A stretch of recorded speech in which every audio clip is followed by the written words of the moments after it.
Hey everyone, आज जो video है उसका नाम है ह्यूमन डाइजेस्टिव सिस्टम। एंड इस वीडियो में जो हम मेन चीज ध्यान रखेंगे वो ये है कि हम पूरा एक बार में कवर नहीं करेंगे, हम चंक्स उठाएंगे। क्यों? बिकॉज वो याद करने में, समझने में और नोट्स बनाने में इजी रहेगा। आज का जो टॉपिक है उसका नाम है माउथ। अब इसमें दो तीन चीजें आपको कवर करनी चाहिए। माउथ के अलावा एक और वर्ड होता है जिसका नाम है बकल कैविटी। तो बात आती है कि क्या दोनों सेम है? नहीं, दोनों अलग अलग है। अभी तक ये ज्यादातर गलतफहमी चलती है कि माउथ और बकल कैविटी सेम है। नहीं, अलग अलग है। माउथ का मतलब वो ओपनिंग जो आपकी लिप्स कवर करके बैठी हुई है, और वहीं पे बकल कैविटी क्या, वो कैविटी जो उसके बाद आती है, जो टीथ आता है, टंग आता है, सलाइवरी ग्लैंड्स आते हैं। वो जो भी कैविटी है ना पूरी, जिसमें सब चीजें आती हैं, उसका नाम है बकल कैविटी। अब बात आती है तो माउथ में क्या होता है। तो देखो, अभी तक हम पढ़ते आ रहे हैं कि माउथ से खाना जो है वो इंजेस्ट होता है, ये वाला वो पार्ट तो है ही। बट जो मेन चीज है जिसको आप बोर्ड्स में पूछा जाएगा वो ये है कि पहली चीज तो ये हो गई कि माउथ से इंजेक्शन होता है, मतलब जो खाना है वो बॉडी के अंदर उतरता है। दूसरी चीज, माउथ में ही डाइजेशन इनिशिएट होता है, मतलब स्टार्ट होता है।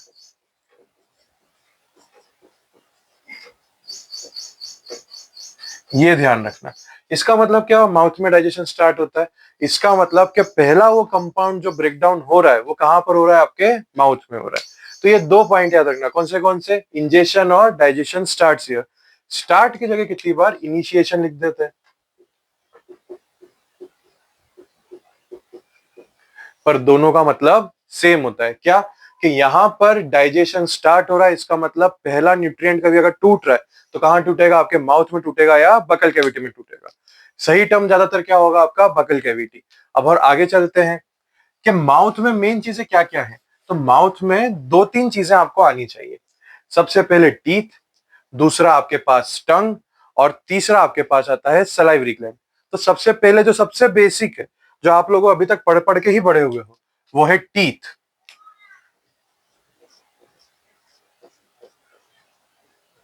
टीथ कितने टाइप के होते हैं? तो चार टाइप के होते हैं। सबसे पहला इंसीजर, ये फूड को कट करता है। दूसरा कैनाइन, ये फूड को टीयर करता है। तीसरा प्रीमोलर, नेक्स्ट मोलर। ये दोनों क्या करते हैं? तो इन दोनों का मेन काम है ग्राइंडिंग। अब मेनली मुझे स्टूडेंट्स पूछते हैं कि सर हमको ये नाम याद हो जाते हैं कि incisor, canine, pre molar and molar, but हम कहाँ मार खा रहे हैं? तो हम मार ये खा रहे हैं कि हमको ये याद नहीं रहे कौन क्या करता है। तो देखो, सिंपल सी बात है, जिसके नाम में ही सीजर है, जिसके नाम में ही सीजर है वो क्या करेगा? कट करेगा। अब दूसरी वर्ड आते हैं कैनाइन। अब यहां पर एक फन फैक्ट याद रखो। क्या है कि जो कैनाइन्स है, इनका शेप, ये जो साइड में रहते हैं ना आपके से पॉइंटेड टीथ, उनको क्या बोला जाता है? कैनाइन्स बोला जाता है। तो जो कैनाइन्स है, इनका जो ओरिजिन है वो कैनाइन ब्रीड से माना गया है। और कैनाइन ब्रीड कौन सी है? डॉग्स वाली ब्रीड है। इस वजह से क्या है कि इनका नाम कैनाइन दिया गया। और क्योंकि पॉइंटेड है तो ये कोई भी चीज को टीयर करने में, होल्ड करने में हेल्प कर देते हैं। और फिर प्री मोलर एंड मोलर क्या है? तो देखो, हर किसी के नाम का मतलब होता है। मोलर का मतलब जिसका फ्लैट बेस हो और जो ग्राइंडिंग में हेल्प करे। प्री मोलर क्या? क्योंकि मोलर से आगे हैं और साइज में थोड़े से छोटे हैं। तो प्री मोलर एंड मोलर का दोनों का काम क्या हो गया? ग्राइंडिंग वाला काम हो गया। तो वापस एक बार सोच के देखो, कितने टाइप के टीथ है? चार। Incisor, canine, pre molar and molar. Cutting का काम कौन करेगा? जिसके नाम में ही सीजर है, तो कौन हो गया? इंसीजर। टीयर का काम कौन करेगा? कैनाइन करेगा। प्री मोलर मोलर क्या करेंगे? एक ही काम करेंगे। क्या काम करेंगे? ग्राइंडिंग का काम करेंगे। तो इनका सरफेस कैसा है? फ्लैट सरफेस है। ठीक है। इंसीजर्स कौन से? जो आगे आपके तरफ रहते हैं ना, आगे की तरफ, ये इंसीजर्स है। पॉइंटेड वाले आपके कैनाइन्स हैं। और जो पीछे जिसको दाढ़ बोलते हैं ना, वो कौन से? आपके प्री मोलर एंड मोलर है। यहां तक बात आपको समझ में आई? ठीक है। अब आगे चलते हैं। टीथ के बाद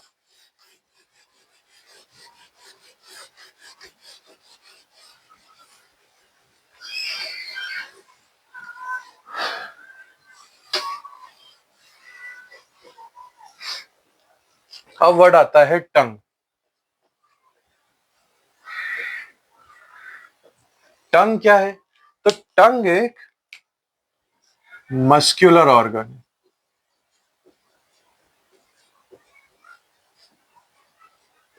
इसके काम क्या है?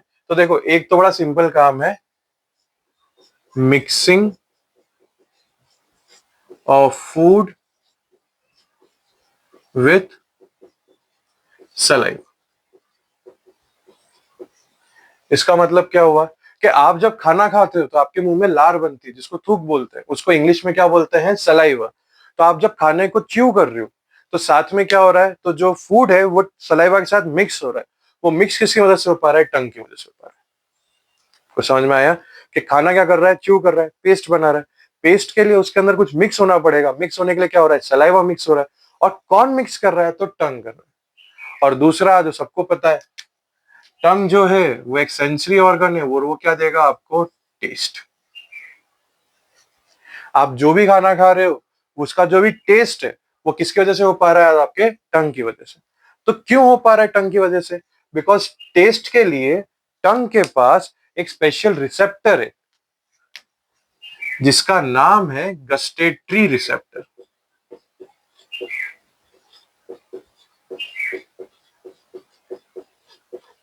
जो कि एक बर्ड के स्ट्रक्चर में होता है, इसलिए उसको नाम दिया जाता है टेस्ट बर्ड।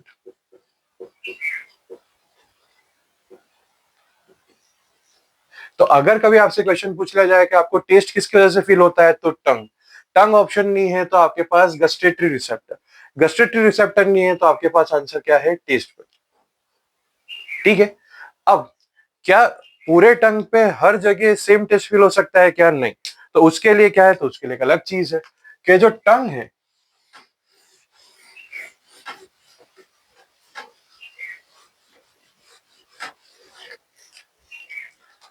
उसके लिए टेस्ट बर्ड्स की क्या है? हर जगह लोकेशन अलग है। अगर आप समझोगे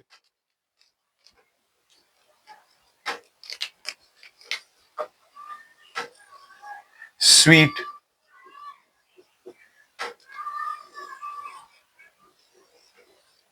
सॉल्टी,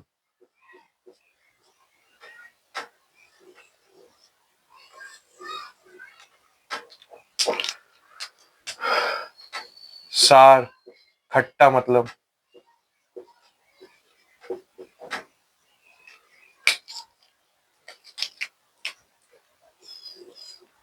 और बीटर। मतलब क्या हुआ कि आपकी जगह जैसे अगर आप इसको टंग मानते हो तो टंग में क्या है कि ये वाला जो पार्ट है इसमें कौन सा टेस्ट आएगा? स्वीट आएगा। ये साइड वाला जो है वो कौन सा है आपका? सॉल्टी, खारा, वो आएगा। ऊपर वाला पार्ट यहां पर क्या है? तो सार मतलब खट्टा। और लास्ट में क्या आता है? बिटर मतलब कड़वा। अब इसमें बच्चे मुझे फिर बोलते हैं कि सर ये सारी चीजें इतना डिटेल में दे देते हैं, हमको इतना याद नहीं रहता है। तो लाइफ की भी एक फिलॉसफी है, मैं भी इसी बात पे चलता हूँ, आपको भी इसी पे चलना चाहिए कि जब आप किसी से बात करो, डिस्कशन हो, और आप अपना पॉइंट रख रहे हो और वो अपना पॉइंट रख रहा है, तो स्टार्ट क्या करो? तो स्टार्ट में मीठा बोलो। स्टार्ट में क्या बोलो? मीठा बोलो, प्यार से बोलो कि ठीक है। नहीं हो फिर थोड़ा खारा बोलो। जब खारा बोलने पे भी नहीं समझे तब जाके थोड़ा खट्टा बोलो। और जब वो खट्टा बोलने पे नहीं समझे तो फिर दे कड़वे पे कड़वा। तो आखिरी में यार कुछ बात समझ में आई? इसलिए आपको क्या होना चाहिए? हर तरीके की चीजें आनी चाहिए। तो क्या होता है कि स्टार्ट में कैसा बोलो? मीठा मतलब स्वीट। उसको मीठा मत बोलो, स्वीट बोलो, ऐसा। दूसरा क्या है? सॉल्टी बोलो, मतलब थोड़ा सा खारा बोलो। फिर भी ना समझ में आए तो सार मतलब एकदम खट्टा बोलो। उसके बाद भी समझ में नहीं आया तो फिर दो कड़वा, बिटर। आई होप इस ट्रिक से आपको याद हो जाएगा। ठीक है। तो अगर हम टीथ वाली बात करें वापस, तो टीथ में कितने टीथ थे अपने पास? चार। पहला कौन सा था? इंसीजर। दूसरा कौन सा था? कैनाइन। चौथा कौन सा था? तीसरा कौन सा था? प्रीमोलर। चौथा कौन सा था? मोलर। ये चारों में अगर आप समझोगे तो जो इंसीजर वो क्या कर रहा था? कट कर रहा था। कैनाइन के पॉइंटी नोट्स थे तो क्या कर रहा था? टीयर कर रहा था। प्रीमोलर एंड पोलर ग्राइंड कर रहे थे। फिर हम टंग पे आए तो टंग के कितने फंक्शन थे? दो मेन थे। पहला फंक्शन क्या था कि वो फूड को मिक्स कर रहा था, किसके साथ? सलाइवा के साथ। और दूसरा क्या था? वो टेस्ट के लिए रिस्पॉन्सिबल था। टेस्ट में क्या है कि पहला क्या बोलो? मीठा। फिर क्या बोलो? थोड़ा सा खारा। फिर क्या बोलो? खट्टा। और फिर दे कड़वे पे कड़वा। ये वाली बात समझ में आ गई? अब लास्ट जो मोस्ट आस्क्ड क्वेश्चन है,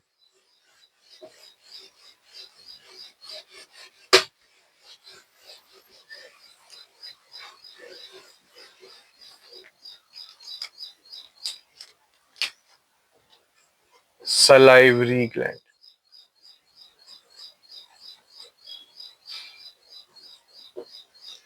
तो सलाइवरी ग्लैंड क्या है?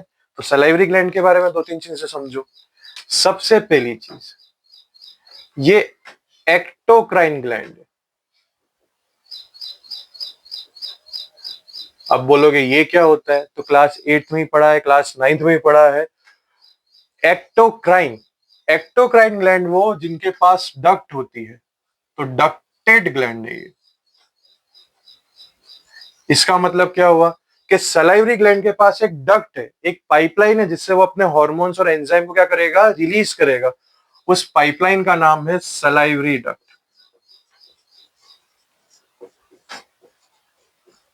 तो वो क्या रिलीज करेगा? तो वो एक एंजाइम रिलीज करेगा। उस एंजाइम का नाम है अमाइलेज। अब बोलोगे फिर अड़ा नाम दे दिया अमाइलेज, अमाइलेज का मतलब क्या हुआ? तो देखो, रटोगे साइंस में तो ज्यादातर चीजें भूल जाओगे, समझोगे तो याद करने की जरूरत नहीं है, सब अपने आप चलेगा। देखो, अमाइल जो ग्रुप है ये कार्बोहाइड्रेट का ग्रुप है।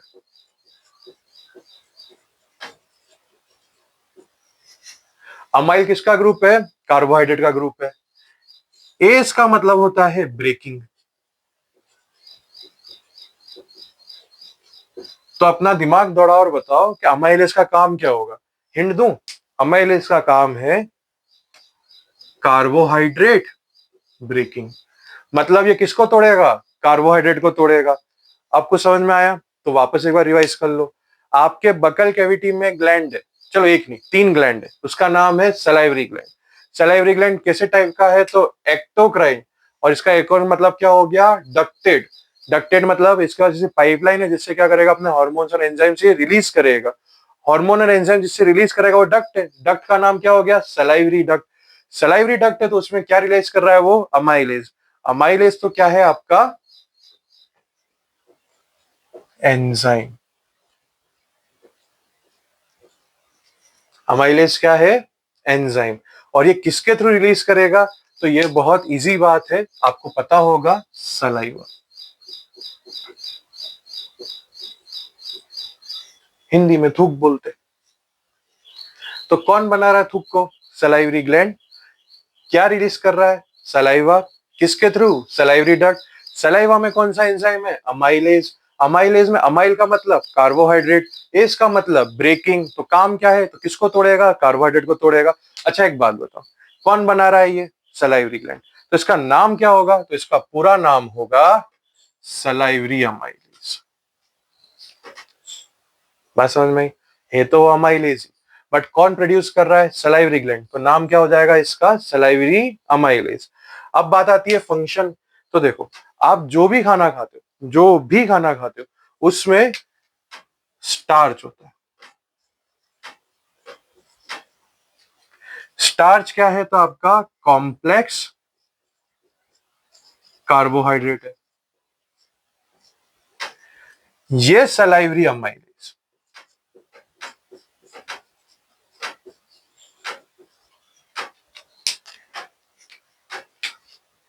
स्लाइटली एसिडिक मीडियम में स्टार्च को काय काय में तोड़ेगा? Maltose plus आइसोमाल्टोज। अब ये दोनों क्या है? तो ये दोनों हो गए आपके सिंपल शुगर या सिंपल कार्बोहाइड्रेट। अब एक ट्रिक सिखाता हूं, मार्क्स अच्छे आएंगे। जब तक ये स्पेसिफिक ना कर दिया जाए कि स्टार्च किसको किस में तोड़ रहा है, जब सलाइवरी अमाइलेज स्टार्च को तोड़ रहा है, किसको तोड़ रहा है, और आपको ये रिएक्शन याद नहीं हो रही है, आप सिंपल लिख के आना, complex carbohydrate breaks down into simple carbohydrate, किसकी प्रेजेंस में? Salivary amylase. कैसा मीडियम? Slightly acidic medium. बात समझ में आई? हमेशा ज्यादा ज्यादा याद करने की जरूरत नहीं है।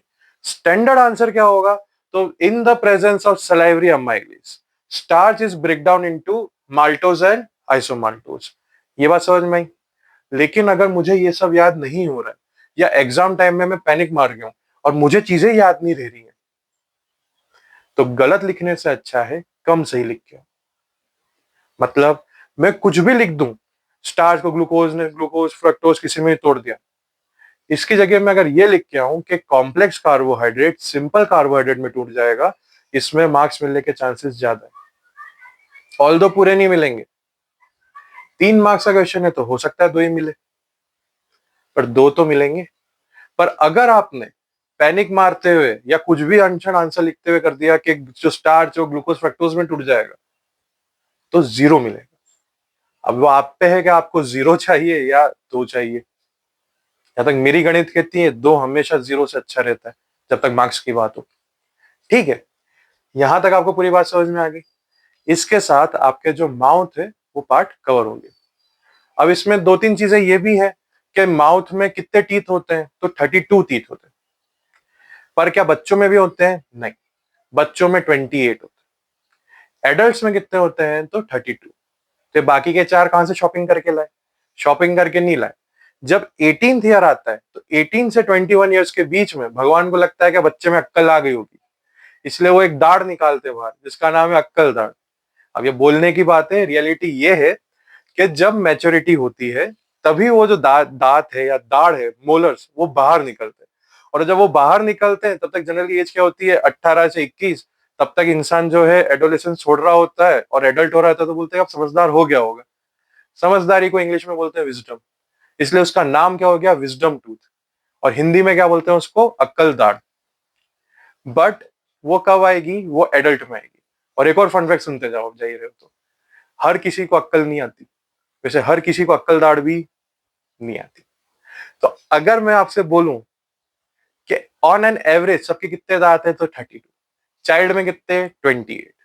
4 कब आते हैं? बाद में। कब आते हैं? 18। अब इस पूरे वीडियो को एक बार क्विक रिवाइज कर लेते हैं तो इजी हो जाएगा। आपके पास टीथ है, टीथ में कितने टाइप हैं? 4 टाइप है, incisor, canine, premolar, molar. Cut करने का काम कौन करेगा? जिसके नाम में इंसीजर है तो नाम क्या हो गया? इंसीजर। टीयर करने का काम कौन करेगा? कैनाइन। ग्राइंडिंग का काम कौन करेगा? Premolar and molar. फिर बात आती है टंग। टंग का क्या काम है? तो 2 काम है। पहला काम क्या है? तो पहला काम है mixing of food with saliva. अब पता चला कौन सा सलाइवा। दूसरी चीज क्या? तो एक और काम क्या है? टेस्ट। इसके लिए तो जीरे साहब है। तो जो टेस्ट है उसके लिए क्या है? तो आपके पास गसेटरी रिसेप्टर्स। वो कहां पर मिल रहे हैं? तो टेस्ट बड में मिल रहे हैं। अब कितने हैं? तो अलग अलग जोन है उनके। आगे क्या है? चलो इस हाथ के याद रहेगा तुमको। आगे क्या है? स्वीट। साइड में क्या है? खारा। पीछे क्या है? सार मतलब खट्टा। और लास्ट में क्या है? बिटर। फिर सलाइवरी ग्लैंड कितने हैं? 3 है। कैसे टाइप है? एक्टोक्राइन या एक्सोक्राइन। क्यों बोल रहे हैं? क्योंकि इनका डक्ट है या डक्टेड ग्लैंड है। क्या का नाम है डक्ट का? सलाइवरी डक्ट नाम है। क्या रिलीज कर रहा है? सलाइवा रिलीज कर रहा है। सलाइवा में कौन सा एंजाइम है? सलाइवी अमाइलेज है। अमाइलेज का मतलब, अमाइल का मतलब क्या है? कार्बोहाइड्रेट। एज का मतलब ब्रेकिंग। तो वो एंजाइम जो कि कार्बोहाइड्रेट को तोड़ता है, उसका नाम क्या हो जाता है? Salivary amylase. अब सलाइवरी अमाइलेज किसको तोड़ रहा है? तो स्टार्च को तोड़ रहा है। काय में? माल्टोज और आइसोमाल्टोज। अगर इतना ज्ञान याद नहीं रह रहा है, रिएक्शन गलत होने के चांसेस है, क्या लिख के आ जाओ? Complex carbohydrate breaks down into simple carbohydrate into by salivary amylase. But कौन सा medium? Slightly acidic medium. I hope ये वीडियो आपको अच्छा लगेगा। इसके बाद जो हमारा पार्ट है वो स्टमक आएगा। तब के लिए हैप्पी लर्निंग।